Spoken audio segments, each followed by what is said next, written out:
Assalamualaikum warahmatullahi wabarakatuh. Halo sahabat cendekia, selamat datang kembali di Dosen HYP Channel. Di sini saya akan mempresentasikan tentang sejarah kehidupan tokoh jenius, sekaligus Bapak Teknologi dan Demokrasi Indonesia. Beliau adalah Baharudin Yusuf Habibie atau yang dikenal dengan B.J. Habibie. Baiklah, langsung saja simak videonya.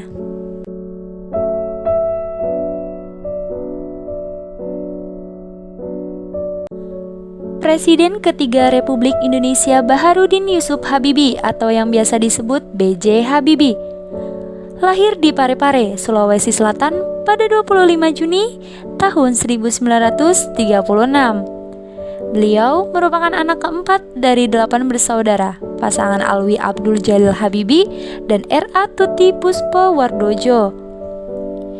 Habibie yang menikah dengan Asri Ainun Habibie pada tanggal 12 Mei tahun 1962, dikaruniai 2 orang putra yaitu Ilham Akbar dan Tori Kemal.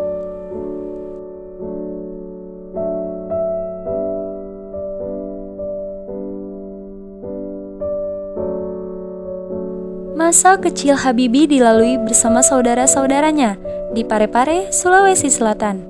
Sifat tegas, berpegang prinsip telah ditunjukkan Habibie sejak kanak-kanak.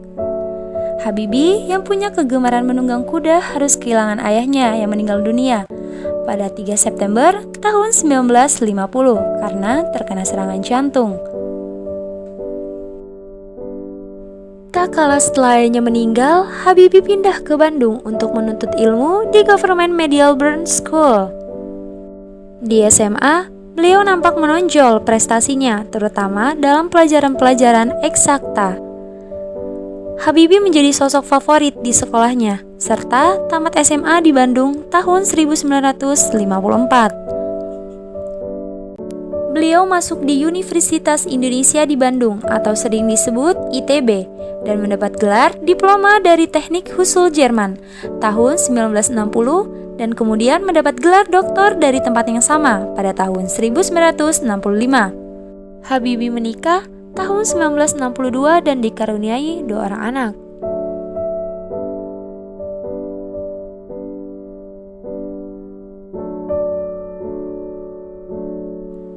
Pada tahun 1967, beliau menjadi Profesor Kehormatan Guru Besar pada Institut Teknologi Bandung.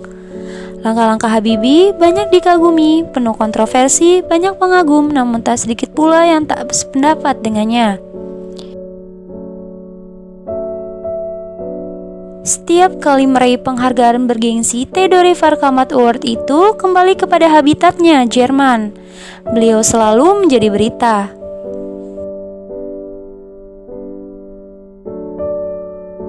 Habibie hanya 1 tahun kuliah di ITB Bandung, 10 tahun kuliah, hingga meraih gelar doktor konstruksi pesawat terbang di Jerman dengan predikat summa cum laude. Dan Habibie bekerja di industri pesawat terbang terkemuka MBB GmbH di Jerman sebelum memenuhi panggilan Soeharto untuk kembali ke Indonesia.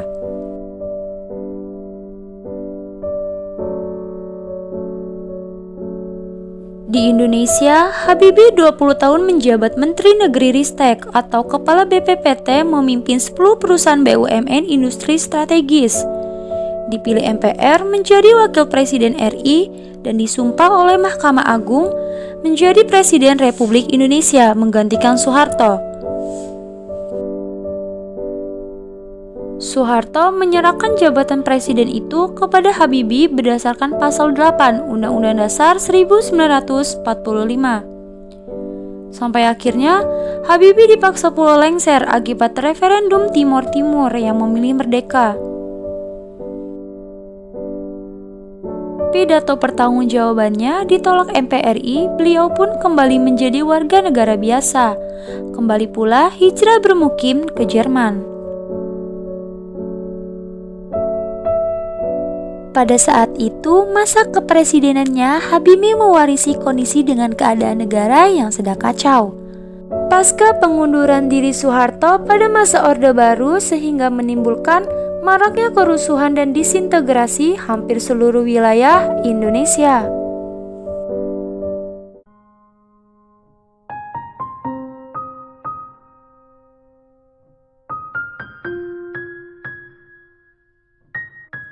Pada umur 83 tahun, B.J. Habibie tutup usia dan menghembuskan nafas terakhirnya pada 11 September 2019 di RSPAD Gatot Subroto karena terkena gagal jantung. Inna lillahi wa inna ilaihi raji'un.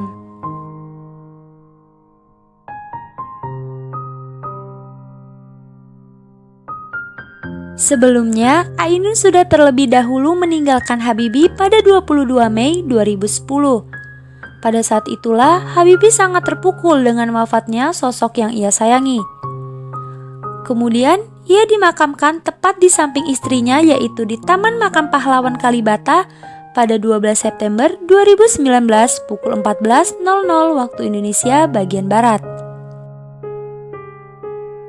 Perjuangan Habibie sebagai anak bangsa yang selalu berusaha untuk mencapai cita-cita demi kemajuan pembangunan Indonesia memang penuh liku tajam kehidupan.